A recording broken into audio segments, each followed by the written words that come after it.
माता दी, आप सभी का ज्योतिष ज्योति गुरु में बहुत बहुत स्वागत है।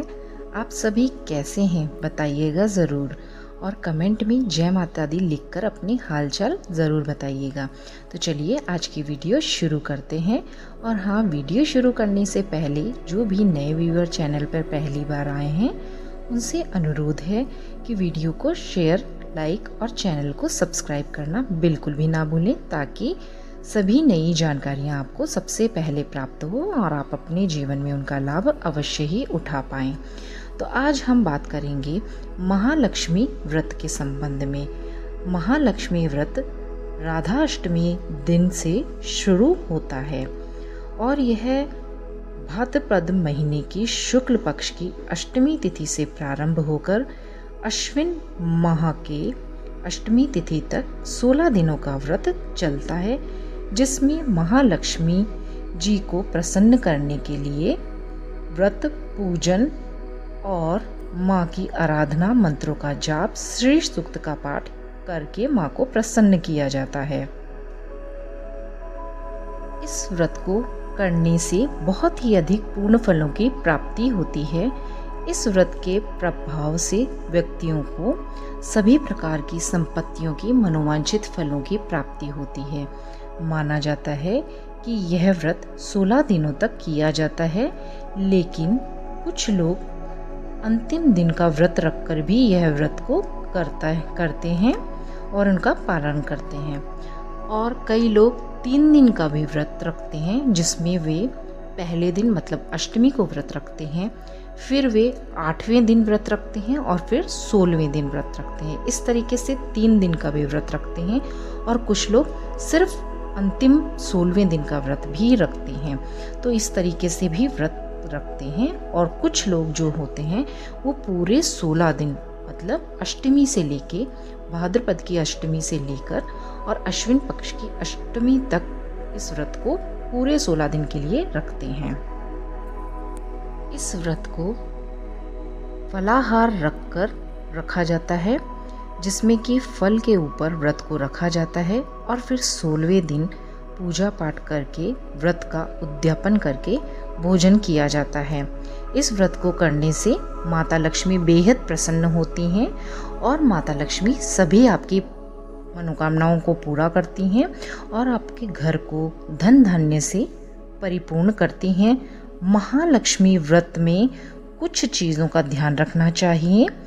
आपके घर में 16 दिनों तक मांस मदिरा का किसी भी तरीके से उपयोग नहीं होना चाहिए, ना ही तामसिक भोजन बनना चाहिए और शुद्ध शाकाहारी सात्विक भोजन घर में बनना चाहिए। इसके अलावा जो भी व्रतधारी है उसे ध्यान रखना चाहिए कि वह कपट ना करे, किसी से झूठ ना बोले, मन को साफ रखे, मन में क्रोध ना लाए, किसी के प्रति द्वेष या ईर्ष्या की भावना ना रखे, मन को सात्विक रखे, अपने विचारों को सात्विक रखे, शांत मन से प्रसन्न चित्त होकर इस व्रत का पालन करना चाहिए। तो इन बातों का ध्यान रखना चाहिए। महालक्ष्मी व्रत में सभी चीज़ें 16 की संख्या में चीज़ों को रखा जाता है। तो चलिए अब आपको बता देती हूँ कि महालक्ष्मी व्रत में पूजन सामग्री में क्या क्या चीज़ें रखनी चाहिए, जो इस प्रकार हैं।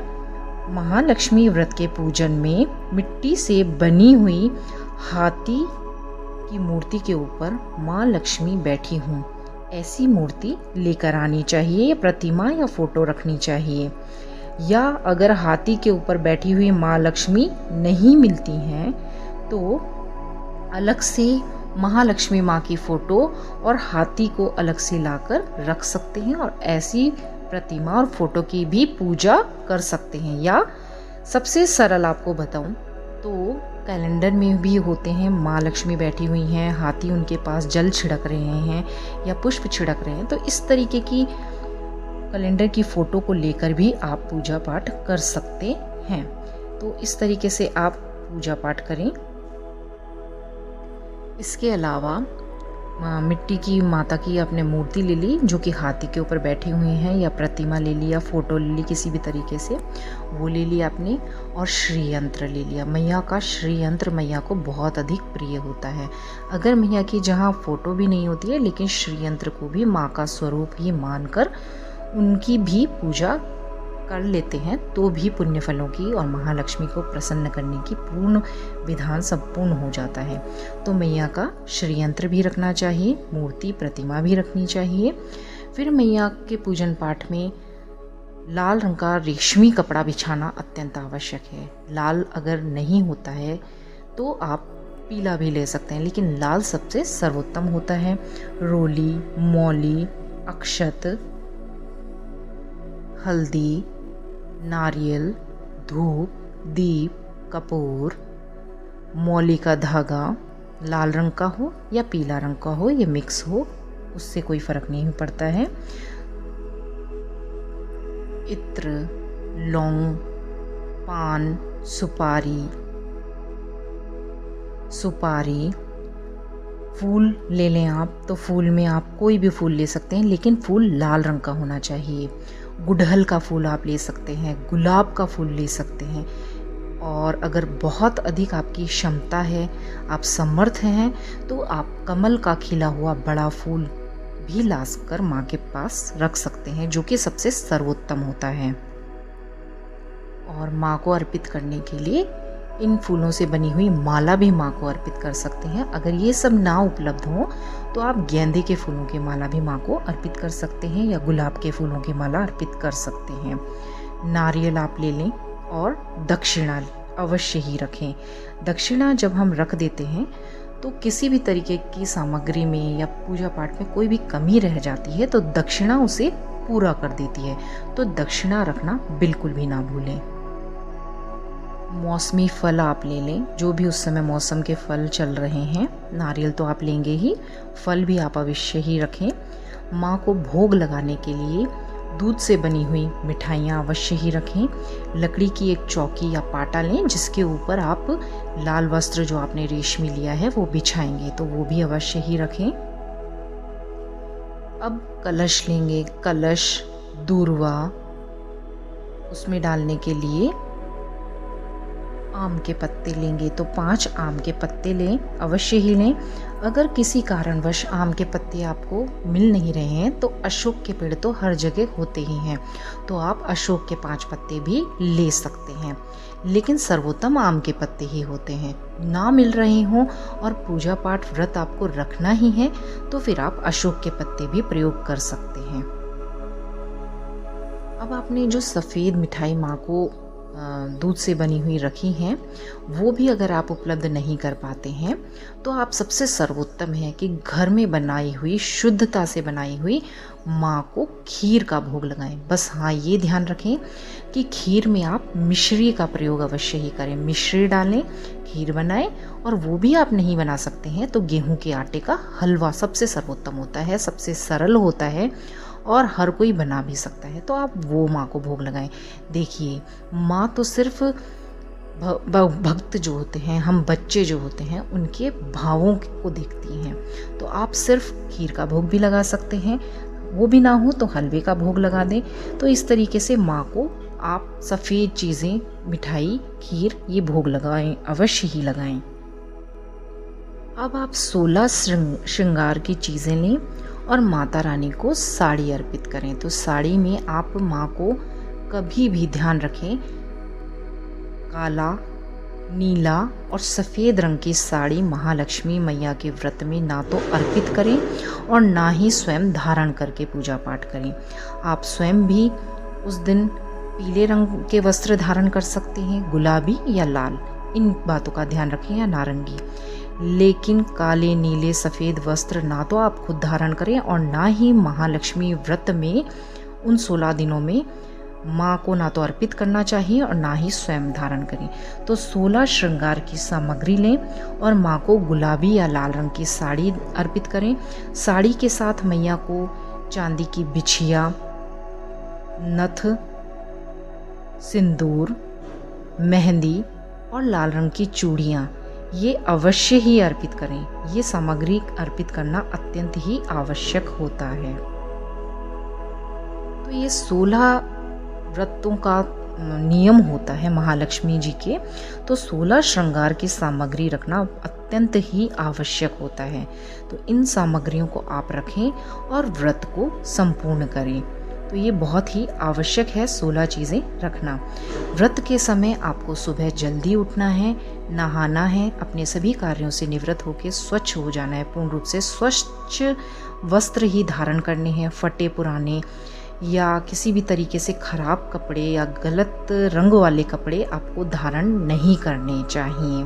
आपको शुद्ध वस्त्र और रंगीन कपड़े, लाल, पीले, हरे, गुलाबी, इस तरीके के वस्त्रों को धारण करके ही पूजा में बैठना चाहिए। अब ये जो महालक्ष्मी माँ के 16 दिन के व्रत होते हैं, इसमें एक नियम आप 16 दिन तक अवश्य ही अपनाएं।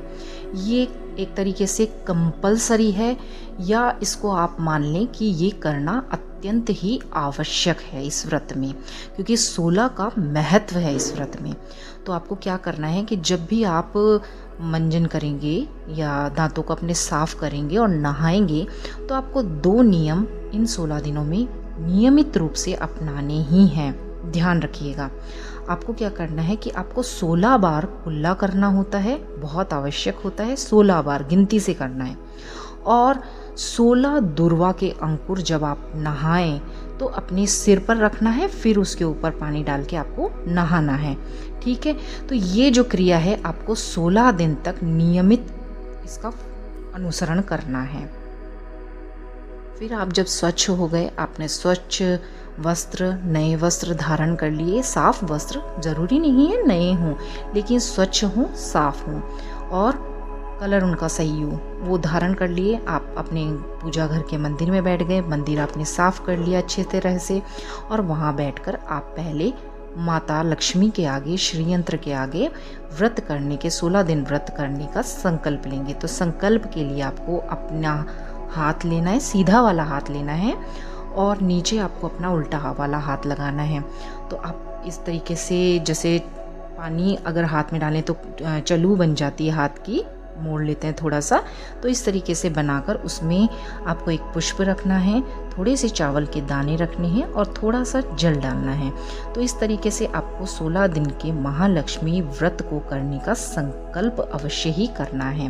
क्योंकि जब भी हम बड़ा कोई अनुष्ठान के रूप में व्रत रखते हैं या वैसे भी कोई व्रत, स्पेशल व्रत रखते हैं, तो उसमें संकल्प लेना बहुत ही आवश्यक होता है। तो इस तरीके से आपको संकल्प लेना है हाथ में इन चीज़ों को रखकर। और हो सके तो आप एक मंत्र का भी जाप कर सकते हैं। मैं आपको मंत्र बता देती हूँ, आप नोट कर लें। करिष्ये अहम महालक्ष्मी व्रत से स्वतपरायणा त्वविघ्नेन में मातु समाप्ति स्वतः प्रसादतः। तो इस तरीके से आप इस मंत्र का जाप करते हुए संकल्प लें और फिर उन पुष्प को और उनको महालक्ष्मी माँ और श्री यंत्र के पास में छोड़ दें, और फिर दोनों हाथ जोड़कर प्रार्थना कर लें। तो आपका संकल्प पूर्ण होगा। ये माता से आशीर्वाद आपको अवश्य ही प्राप्त होगा और आपका व्रत फिर प्रारंभ हो जाएगा। संकल्प तो आपने कर लिया, लेकिन खुद की इच्छा शक्ति भी बहुत अधिक महत्वपूर्ण होती है। तो आप फिर माँ से ये मांगें, खुद से मांगें कि हे माँ, आप मेरे व्रतों को, इन महालक्ष्मी व्रत के जो 16 दिन मैं रख रही हूँ, तो इन्हें आप संपूर्ण करने में मेरी सहायता करें, मुझ पे अपनी कृपा बनाएं और निर्विघ्न रूप से अपने व्रत करवाने में मेरे ऊपर अपना आशीर्वाद बनाएं।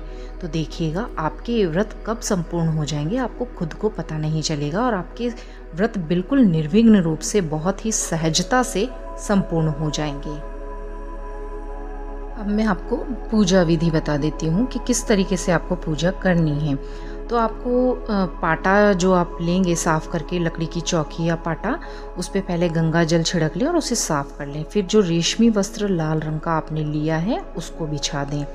अब उसके ऊपर आप चावल से स्वास्तिक बना लें और अष्टदल कमल बना लें, जो कि हल्दी से या केसर से रंगे हुए हों। तो ये हल्दी से या केसर से रंगने का काम आप चावलों को एक दिन पहले ही कर लें, या जब आप पूजा करने वाले हैं उससे घंटे पहले भी आप करके रख सकते हैं।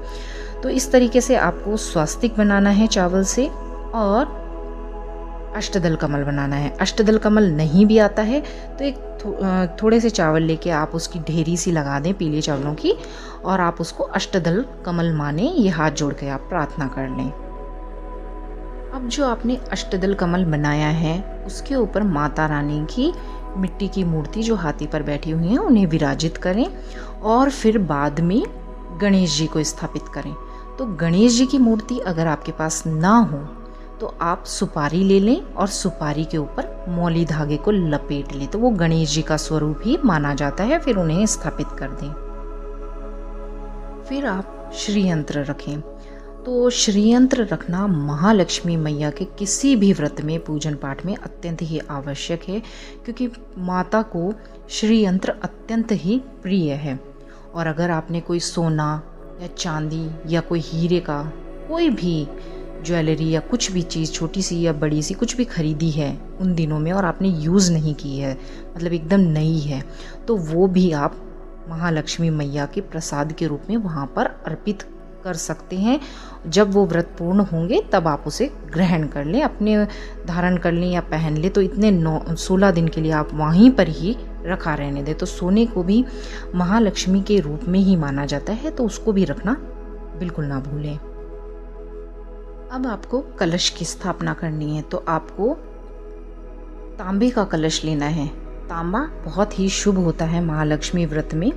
तो तांबे के कलश में आप थोड़ा सा गंगा जल डालें और फिर शुद्ध जल डाल लें।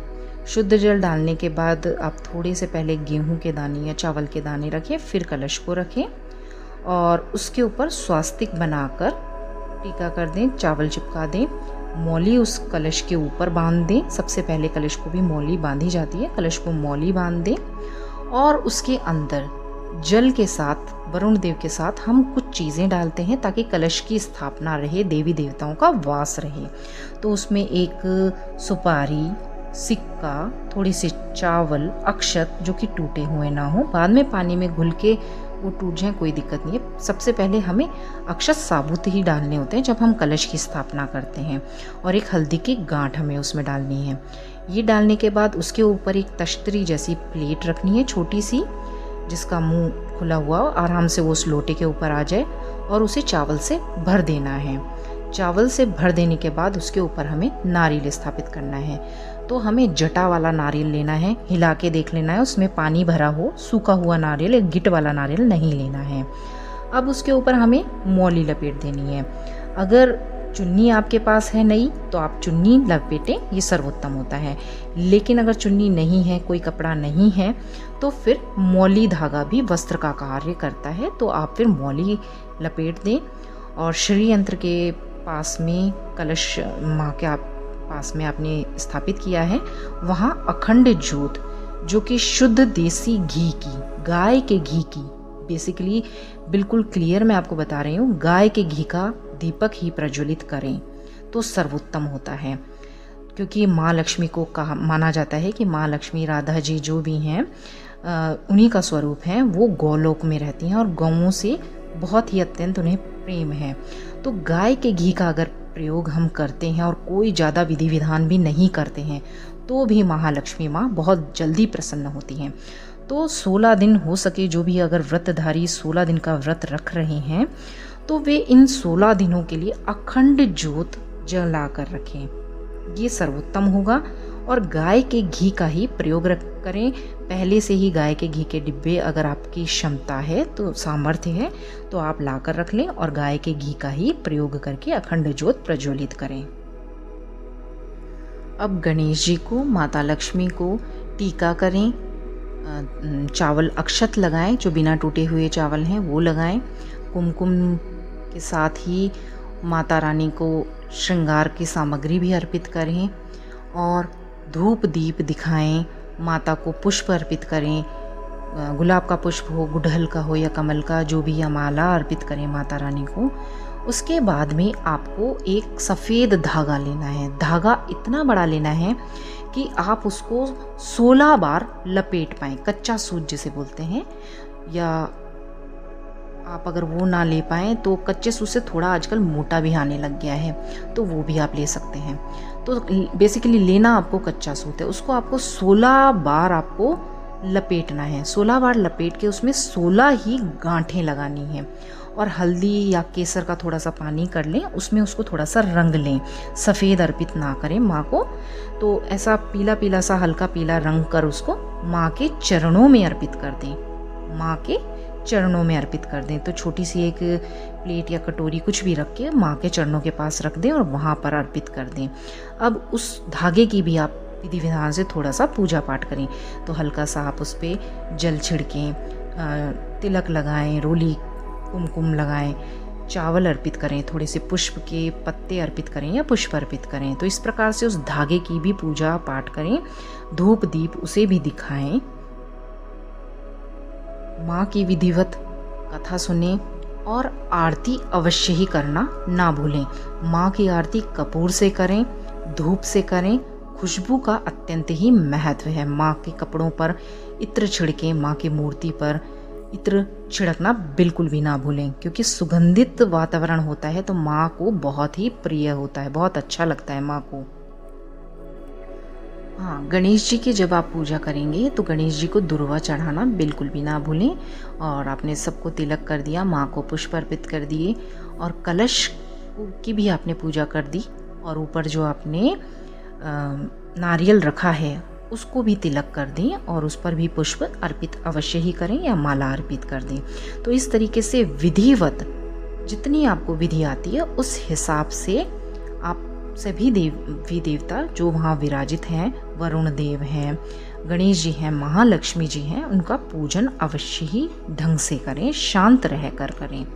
माँ हर बच्चे का, हर भक्त का मन देखती हैं, उसका भाव देखती हैं। तो अगर कोई गलती रह जाती है तो क्षमा प्रार्थना अवश्य ही कर लें और दक्षिणा अवश्य ही अर्पित कर दें।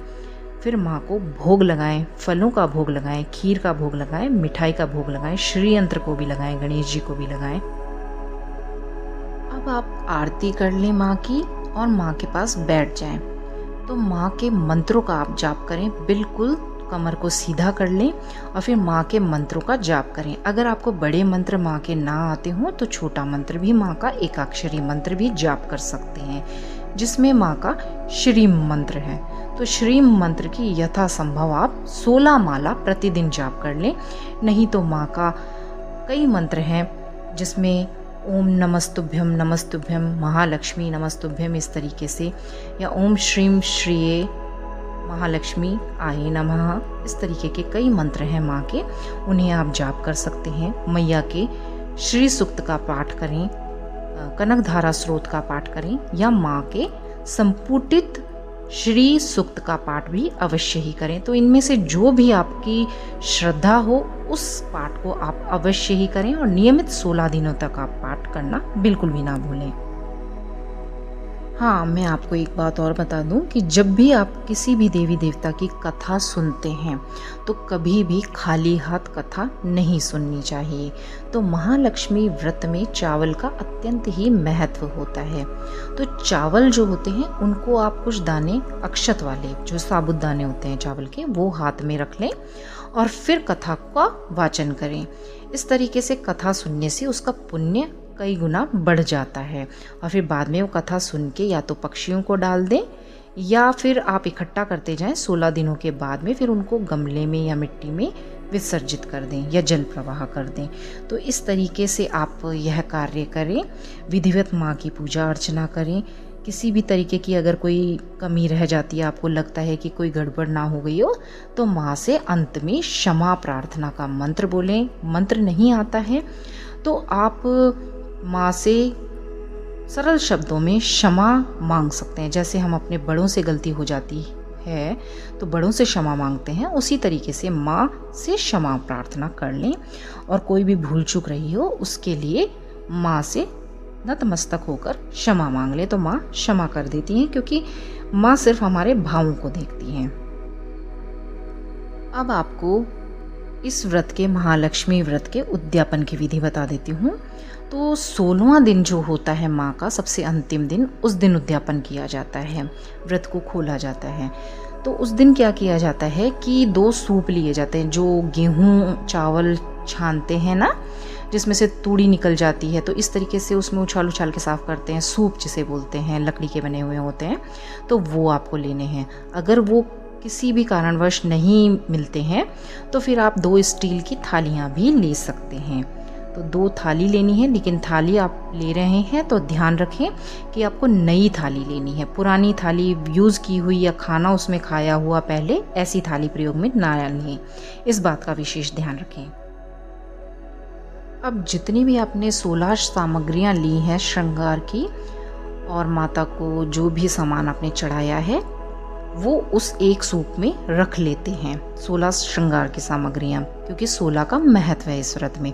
और दूसरा जो सूप आपने लिया है उसको उसके ऊपर उल्टा कर देते हैं। नीचे वाले सूप में आपने सारी 16 श्रृंगार की सामग्रियाँ रख दी और ऊपर आपने दूसरे सूप से उसे ढक दिया। महालक्ष्मी माँ के इस व्रत के उद्यापन में 16 आटे के दिए बनाए जाते हैं।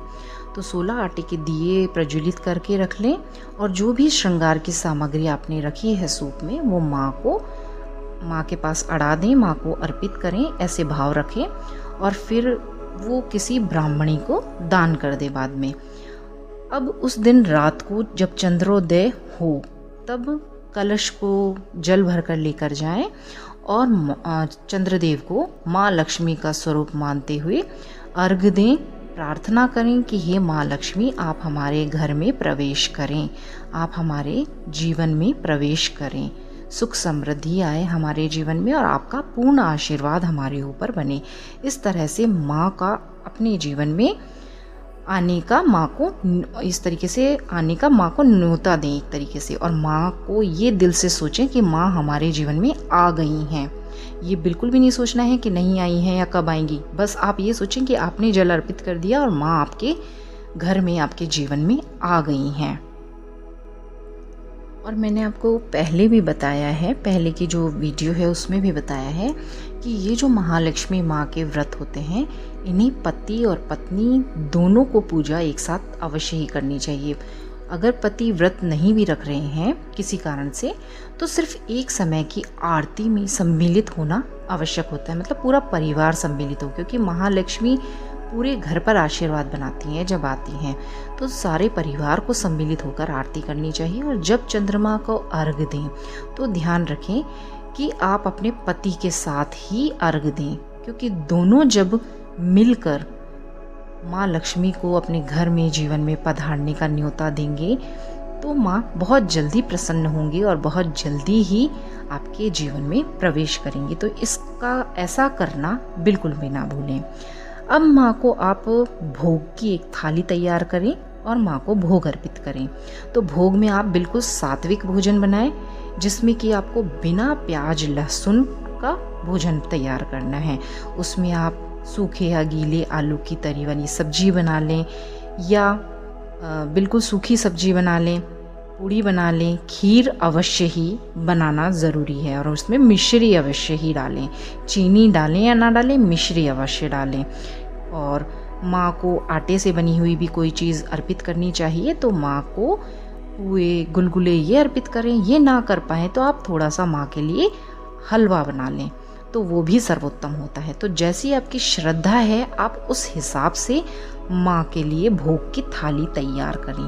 क्योंकि जब हम निमंत्रण दिया है माँ को घर में पधारने का, तो जब भी कोई हमारे घर में नया मेहमान आता है तो हम उसकी आवभगत करते हैं।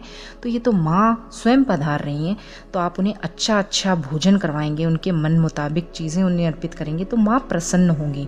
तो इस तरीके से ये भाव रख के आप शुद्धता के साथ, बहुत ही पवित्रता के साथ सात्विक भोजन की थाली माँ को अर्पित करें। अब माँ को भोजन अर्पित कर दें। माँ को भोजन अर्पित करने के बाद शुद्ध थाली में ही भोजन लगाएं। एक तो बात ये ध्यान रखें कि जो पहले प्रयोग ना की हुई हो, और वैसे तो माँ के लिए चांदी की थाली, चांदी के बर्तनों का प्रयोग किया जाता है, लेकिन अगर आपके पास बड़ी चांदी की थाली नहीं है, छोटी कोई कटोरी है, चम्मच है, तो सिर्फ खीर का भोग आप माँ को चांदी की चम्मच से या चांदी की कटोरी से लगाना बिल्कुल भी ना भूलें। इसके बाद माँ को आपने पूरा भोग अर्पित कर दिया और फिर वो थाली ढक दें आप और माँ के पास ही रहने दें। और ये ध्यान रखें, हाथ जोड़कर आंख बंद करके 2 मिनट के लिए आप वहाँ खड़े हों कि माँ भोजन कर रही हैं। माँ से पूछें कि माँ आपको और कुछ चाहिए तो आप लें, इस तरीके से। और माँ के पास जल रखें पीने का। ये करने के बाद आपने जो सूप ढक कर रखे हैं वो माँ के पास ही ढके रहने दें पूरी रात भर। ये खाने की थाली भी और सूप भी आप वहीं रहने दें। इसके बाद जिसने भी व्रत रखा है उन सबको भोजन परोसें और सबको भोजन की थाली जैसे माँ को आपने दी है उसी तरीके से सबके सामने परोस दें। फिर जो भी व्रतधारी हैं वो भोजन कर लें, फिर आप सो जाएं। अब सुबह जब आप उठेंगे तो फिर से आपको स्नान आदि से निवृत्त होना है, स्वच्छ होना है और माँ की पूजा अर्चना करनी है। माँ को धूप दीप दिखाना है, आरती करनी है माँ की। और फिर जो माँ के आगे आपने भोजन रखा था पूरी रात भर वहीं रखा रहने दिया है और फिर सुबह आपने उसे किसी गाय को खिला देना है। और जो भी श्रृंगार सामग्री है वो आपको किसी ब्राह्मणी को दान कर देना है। किसी भी ब्राह्मणी को दे दें या बड़ी बुजुर्ग महिला है उनको दे दें तो सर्वोत्तम होता है। ब्राह्मणों को दान करना और ब्राह्मणियों को भोजन कराना, ब्राह्मणियों को, ये इस व्रत में सर्वोत्तम माना जाता है। तो इसके लिए 4 ब्राह्मण होने चाहिए और 16 ब्राह्मणियों को भोजन कराकर दक्षिणा देना और फिर उन्हें विदा करना सर्वोत्तम माना जाता है। फिर घर में बैठकर स्वयं भोजन करें। तो ये पूरा विधान इस व्रत का होता है। लेकिन किसी कारणवश अगर ब्राह्मण और ब्राह्मणियां नहीं मिल रही हैं तो छोटी कन्याओं को भी माँ का ही रूप माना जाता है, जिस तरह से हम नवरात्रों में कन्याओं को भोज करवाते हैं। तो 16 कन्याओं की संख्या ध्यान रखें। 16 कन्याओं को भी आप भोजन करा सकते हैं, उन्हें दक्षिणा देकर अपने व्रत को संपूर्ण कर सकते हैं। तो इस तरीके से भी आप व्रत को पूर्ण कर सकते हैं। और स्वयं को भोजन जब 16 दिन के व्रत हो जाएंगे, उद्यापन आप कर देंगे, उसके बाद ही आपको करना है। जब आप थाली गाय को खिला देंगे जो भोजन उसमें रखा हुआ है महालक्ष्मी के आगे, उसके बाद ब्राह्मणों को सारी दान सामग्री देने के बाद ही आपको भोजन करना है। तो जो भी दान सामग्री वहाँ पर रखी है देने के लिए, नारियल, फल फूल, मिठाइयाँ, जो भी चीज़ें आपको 16 श्रृंगार की सामग्रियाँ, जो भी आप साड़ी चुन्नी, जो भी आप ब्राह्मणों को देंगे, उसके बाद आपको जो पीला धागा आपने गांठ बांध के रखा है उसे आपको किसी को भी नहीं देना है। और एक कलश के अंदर से जो सुपारी और जो सिक्का हल्दी निकलेगा, हल्दी तो घुल जाएगी, सिक्का और जो सुपारी निकलेगा उसे भी आपको किसी को नहीं देना है। उसे आप अपने गले में, अपने पर्स में, अपनी तिजोरी के अंदर लाल कपड़े में लपेट के रख दें। और जो धागा पीला करके आपने रखा था महालक्ष्मी के आगे, उसे आप अपनी कलाई पर बांध लें। और ध्यान रखें कि ये धागा आपके हाथ में 16 दिनों तक बंधा रहना चाहिए। कुछ लोग इसे 16 महीनों तक भी बांध लेते हैं, सबकी अपनी अपनी श्रद्धा है। तो आप इस तरीके से अगर ये क्रिया पूरी करते हैं तो महालक्ष्मी माँ आपसे प्रसन्न होती हैं। और फिर बाकी बची हुई जो भी सामग्री है, जैसे आपने चावल चढ़ाए हैं या और छोटे फूल पत्ते हैं जो कि माँ को अर्पित किए हैं, तो उन सबको आपको इकट्ठा कर लेना है, सभी को एकत्रित कर लेना है। चावल जो है वो आप पक्षियों को डाल दें। अगर थोड़े चावल हैं तो आप पक्षियों को डाल दें, नहीं तो उसमें ज़्यादा मिला के आप ब्राह्मण को भी दान कर सकते हैं। सर्वोत्तम होता है आप पक्षियों को ही डाल दें, दाना भी पक्षियों को मिल जाएगा और पक्षी के रूप में प्रकृति भी आपसे प्रसन्न होगी। तो आपने ब्राह्मणों को भी दान दे दिया और पक्षियों को भी, आप इस तरीके से पुण्य निकल जाएगा और उसका भी आशीर्वाद आपको मिलेगा। और जितने छोटे मोटे फूल पत्ते हैं, जो कलश से पत्ते, आम्र पत्ते निकले हैं, उन सबको आप अपने गमलों में डाल दें। थोड़े दिनों बाद वो खाद के रूप में वहीं पर भी विसर्जित हो जाएंगे। तो उन्हें कहीं पर भी फेंकने की, जल में प्रवाह करने की कोई आवश्यकता नहीं है। और जो लाल कपड़ा आपने बिछाया था उसे आप अपने धोकर फिर से आप प्रयोग में ले सकते हैं मंदिर के काम में, और जो मूर्ति और श्रीयंत्र है वो वापस आप स्थापित कर दें। तो इस तरीके से आप माँ का, इस तरीके से सारे जो सामग्री हैं उनको इस तरीके से उठा सकते हैं, इस तरीके से उनका प्रयोग कर सकते हैं। अब उद्यापन के बाद की एक सामग्री बचती है 16 दिए आटे की। उनका क्या करें? उनको आप किसी भी जल में, शुद्ध जल में प्रवाहित करें आए, या जो चींटियों का स्थान होता है वहाँ पर आप रखें आए, तो एक और फिर उन पे जल छिड़काएं हल्का सा, तो ये भी विसर्जन माना जाएगा और चींटियों के लिए भी भोजन हो जाएगा। तो इस तरीके से आप पुण्य भी प्राप्त कर लेंगे, वो किसी के पैरों में भी नहीं आएंगे और उनको आप किसी जीव के भोजन के लिए रख देंगे। दूसरा, जो नारियल आपने कलश के ऊपर से उठाया है उसे आपको कभी भी फोड़ना नहीं चाहिए, उसको आपको जल में प्रवाहित करना चाहिए और चुन्नी को आप रख लें, माता रानी को ही उड़ा दें, माता रानी के लिए रख लें। और जल का जो कलश भरा हुआ है उस जल को आप पूरे घर में छिड़क दें, खुद के ऊपर भी छिड़क लें, जो पत्ते हैं उन्हीं से छिड़क लें, बाद में उन्हें गमलों में डालें और बाकी बचा हुआ जल फिर अपने घर के जो पेड़ पौधे हैं, गमले हैं, जो बगीचा आपका है तो उसमें आप डाल लें। इस तरीके से आप सभी सामग्रियों का विसर्जन करें। एक तरीके से विसर्जन हमने कहीं किसी चीज़ को किसी पानी में या कहीं फेंकना नहीं है, लेकिन जब ये चीज़ें इस तरीके से अपने अपने स्थान पर पहुंच जाती हैं उसे भी हम विसर्जन ही कहते हैं। सिर्फ नारियल का आपको देखना है कि उसे आपको जल में प्रवाह करना है, और अगर आप जल में प्रवाह नहीं कर पाते हैं तो फिर आप कोई ऐसे पवित्र स्थान पर कहीं जाएं, महालक्ष्मी माँ के मंदिर में, तो आप फिर उस मंदिर में भी आप उसको दान कर सकते हैं, लेकिन मंदिर माँ लक्ष्मी का ही होना चाहिए, किसी और मंदिर में उसको नहीं दें। इस बात का ध्यान अवश्य ही रखें। तो इस प्रकार से माँ की सारी पूजा सामग्री का आपको इस तरह से विसर्जन करना है।